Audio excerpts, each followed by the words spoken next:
So I believe the revolution is happening in my mic and in commerce.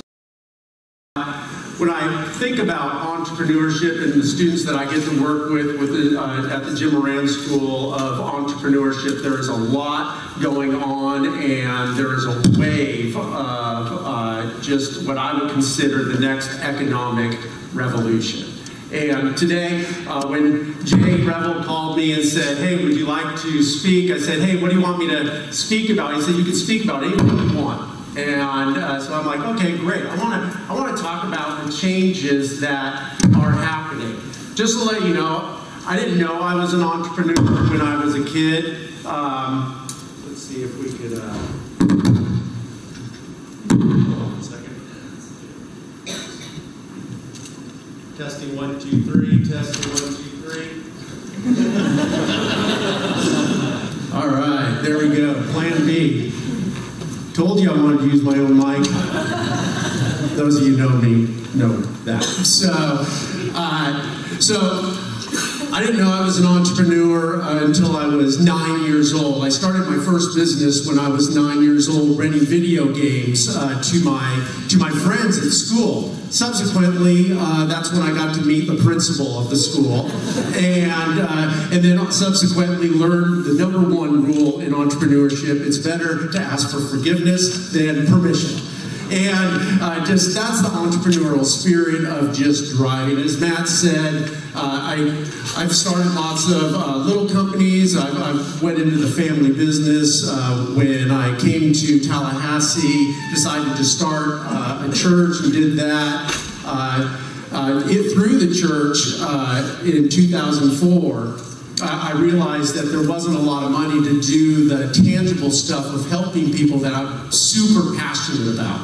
So I met a roaster here locally who didn't know how to sell coffee, and I didn't know how to roast coffee, and we came together and I started bagging coffee and selling it basically to my friends and family, door to door, like the Girl Scouts sell cookies. And the sole purpose was to give 100% away to empowerment charities that me and my friends cared about. And because of you guys, that has scaled to 5 Red Eyes today.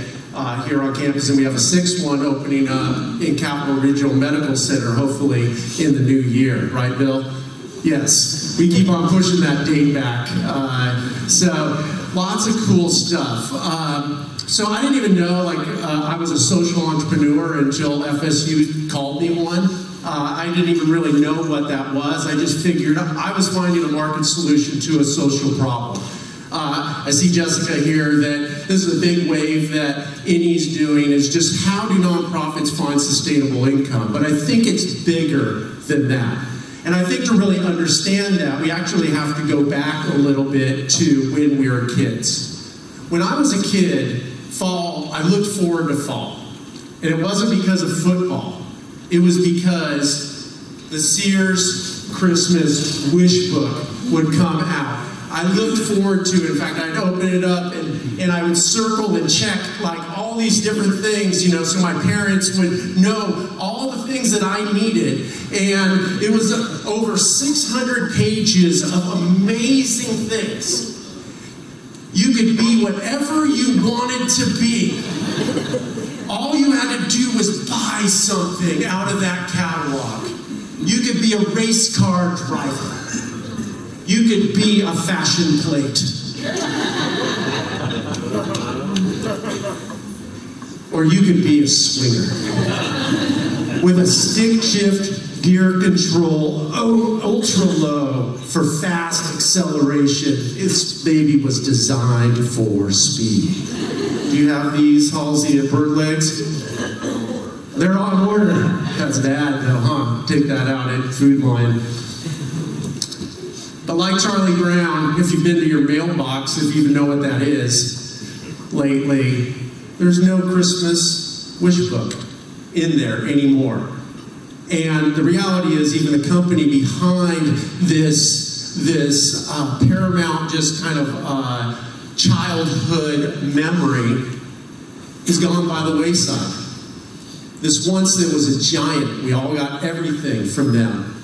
have gone away because they didn't see that a revolution was happening. The same thing with borders. They thought brick and mortar was the way to go, but the technology revolution was coming, and Amazon dominated. The same thing with Blockbuster. How many of you every Friday night would stand walking around a Blockbuster looking desperately for a movie that you hadn't seen because all the other ones are already rented out because somebody without a job got there at 9 a.m. I remember standing there and watching people come in and they would drop it in the drop. I'm like, is that Batman? But they didn't see first Redbox and then Netflix coming. A revolution. When was the last time you went to a Blockbuster? And then remember the Crackberry? We used to all have a Blackberry in our pocket. And they missed it.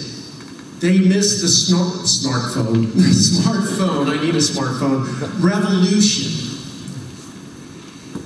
They all had a formula. They had a formula. Sears had a formula. If we sent out a catalog filled with lots of cool stuff to middle America, that would equal profits.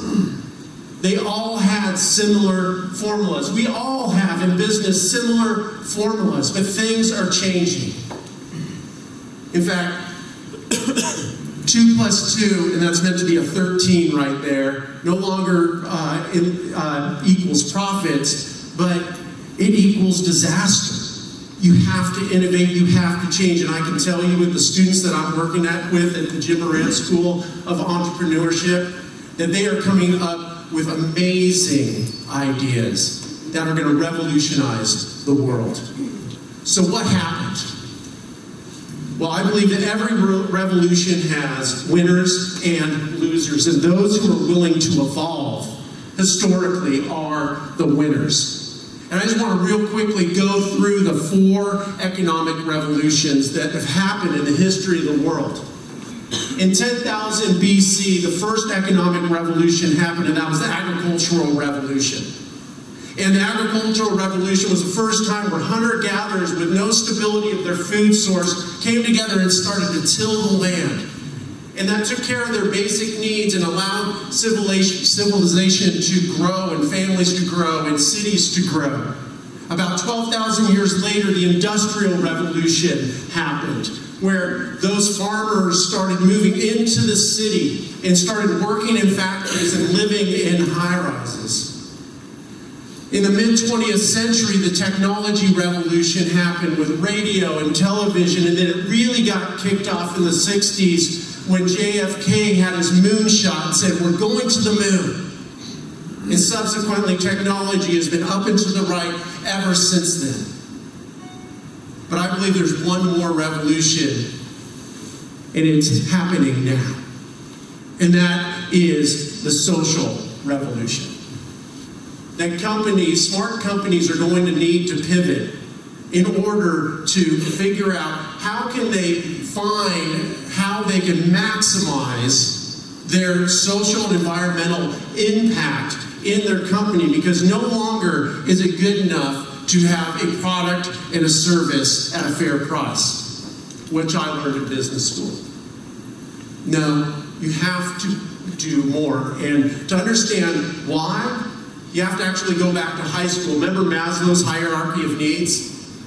Yes. So basically, you have to have these different kind of levels. And at the bottom of your basic needs, you have your psychological needs. You have to have your food, your water, your warmth, and then security. Those are your basic needs. And once those are met, you can have your psychological needs with intimate relationships and friends, and esteem, prestige, and feelings of accomplishment. And then finally, once all of those things, you can have your self-fulfillment needs of creative activities and self-actualization. Now, interesting enough, psychology and business overlay here. Because if you look at the economic revolutions and you look at the Maslow's hierarchy of needs, you will understand what has happened and what is coming. the agricultural revolution supplied our basic needs. That our basic needs of food and substance. And then the Industrial Revolution solidified our basic needs and started to feed into our psychological needs. The tech revolution has definitely just helped us in our belongingness and connectedness, and smart companies are now bridging, like Facebook and Twitter and other companies that we're going to talk about, are leveraging that to be able to reach a broader audience. And then finally, businesses that are having a social and environmental mission that connects with their customers is what I believe is the final economic revolution that is going to happen. And social entrepreneurs are people who start social enterprises, and that's a company that has a market solution to a social problem. That's about as simple of an answer. And customers are more and more demanding this of their businesses. I think that's limited. I like to think about this wave is not as social entrepreneurs or regular entrepreneurs or traditional entrepreneurs, but I like to think about it as SICK Incs. And SICK stands for Social Impact Companies. And this can be nonprofits, can be social impact companies, for-profits can be social impact companies, that together that we come and figure that out. And basically a social impact company, a SICK company, is a financial sustainable, socially and environmentally responsible enterprise. And it doesn't matter what your tax state is or status is as an entrepreneur or an existing business, but it is how you think about using your business to produce the change that you want to see in the world. See, traditionally, entrepreneurs would go to work and they would work hard and they would try to make a lot of money so they could give money away in their retirement. The new revolution of social entrepreneurship and social impact companies say, you know what, I'm going to make the world a better place through my work. I'm going to think through my supply chain. I'm going to think through of my marketing and try to create a new paradigm and make my work be more than just feeding my family, but actually feeding my soul. Essentially, social impact companies hold themselves to a triple bottom line. And that's your traditional bottom line. I tell people about Red Eye, and I'm like, you know what? We have to make a profit. You know, Ed Murray at Talcor down in Midtown, I mean, he cares about our mission, but he also demands his rent. You know what?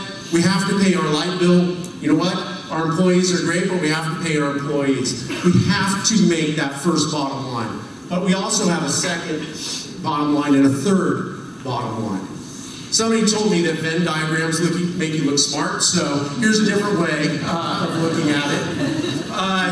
If you think about a social impact company, you have your financial component, your environmental component, your social component, and the more that those overlay, that the bigger social impact company or the more pure social impact company you are.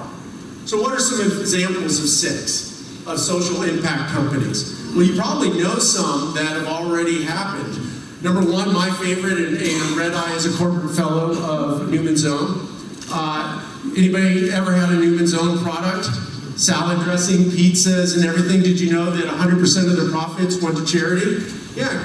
So it is an amazing story. In 1982, Paul Newman, and it's funny when I tell this story to students, they're like, who's Paul Newman? But you guys are going to appreciate this story. So Paul Newman liked to make salad dressing for his friends and family.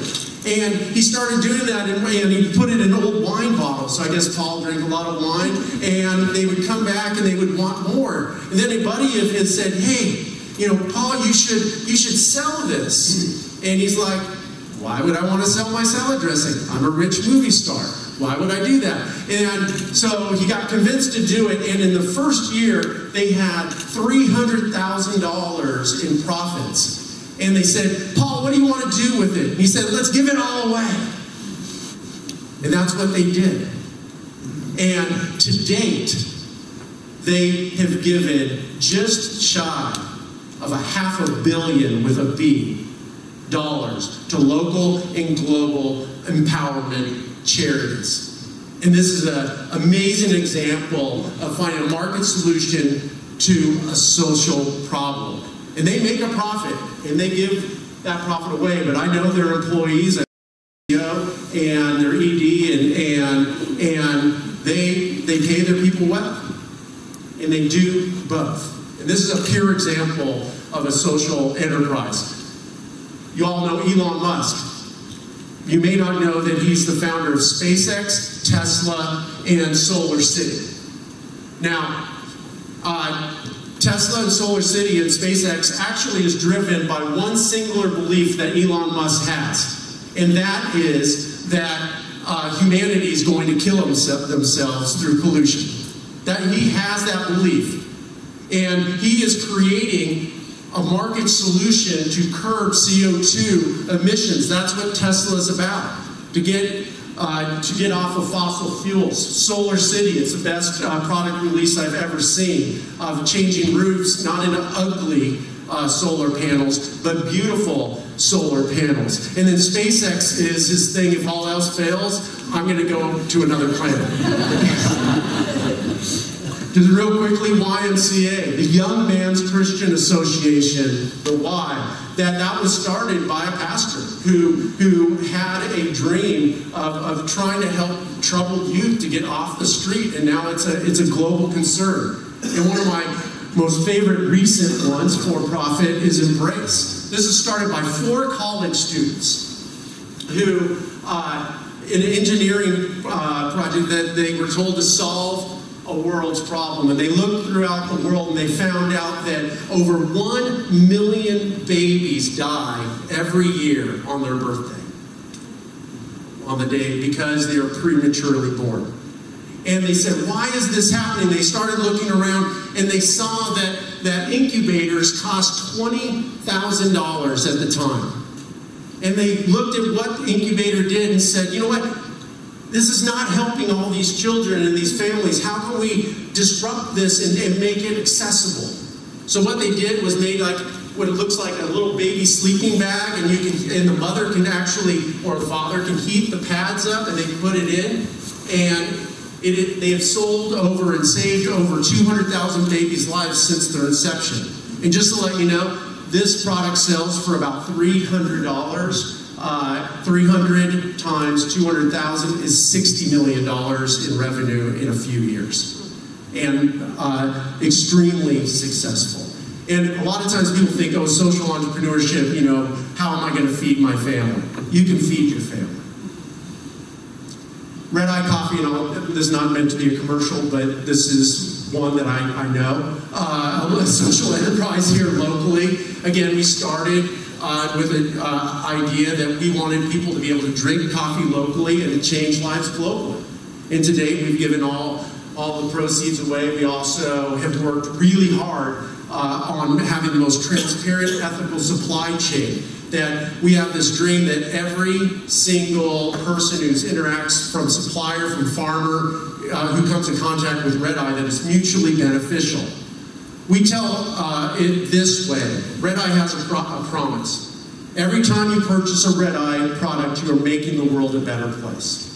All of our products are socially and environmentally responsible, and all of our profits go to local and global empowerment charities. And as Matt alluded, I have a goal of giving away over $1 million by the end of 2026 through coffee. The way we tell our story is, and what social entrepreneurs do, is help people connect with their self-actualization of what they want to be. Why is Red Eye committed to organic farming? Because we care about you and the environment, or nature. Why does Red Eye buy directly from small farming co-ops? Because we are committed to ethical trade. And then the final one, why does Red Eye donate all its profits to charity? Because we want our work to profit humanity. So how do you transition into a sick company? How do you transition to be a social impact company? Well, Got my Venn diagram here again, make me look smart. You know, we all think, you know, it's not possible to start like this, but you can start. Maybe you have a huge financial piece that you know, obviously you have to make this work. But in your board meetings, and you can start thinking differently of how can we implement, how can we address the abysmal poverty problem we have in Tallahassee of 25%? Can we rethink these things? Maybe one of the easiest things, and I was talking with Kindermed the other day, a local startup, really exciting stuff. I said, you know what, when you launch a foundation right at the side of it, and you know what, a portion of your profits just start dumping into that foundation. You would be surprised how painless it is and how quickly that becomes part of your culture. Or buy green alternatives. Just think, you know, we're using these chemicals, maybe there's a different way to do it. Or rethink your marketing. You know, this is a way, you're allowed 10% of your marketing budget. What Red Eye does is we don't do a lot of traditional advertising. In fact, we bought an old school bus and we decided, you know what? Charities all the time are running these events around town. And we're going to have an old school bus and we're going to give away complimentary coffee to support these events so they can make more money. And for years, Red Eye has given out over 10,000 cups of complimentary coffee every single year and to help these events be successful. You can create employee service incentives, saying, you know what, 1 hour of your time, you know, per month or per week, you know what, we'll pay you to go make Tallahassee a better place. You know, you just clock in or whatever, however you do it. And that's part of your job of this company, is making Tallahassee a better place. Or make your supply chain more inclusive. Say, you know what? Can I buy from a disadvantaged business? Hey, is there a struggling entrepreneur, you know, especially from a traditionally, from a group that traditionally doesn't have access to markets? Can I take that extra step and just say, hey, you know what, tell me about your product and service. I'm going to work with you in order for you to be able to be part of this economic engine in Tallahassee. Essentially, use your business to make the world a better place. I want to leave you with this. Developing a triple bottom line is the best way to grow your financial bottom line in the future. And if you're not evolving, I can guarantee you there are social entrepreneurs who are. And I want to leave you with fear, but this is the new revolution. And it's happening. And you gotta pivot. This deck will be available at markmcnees.com if you want to download it. I saw several of you taking pictures. Do you have any questions, comments, concerns, cries of outrage?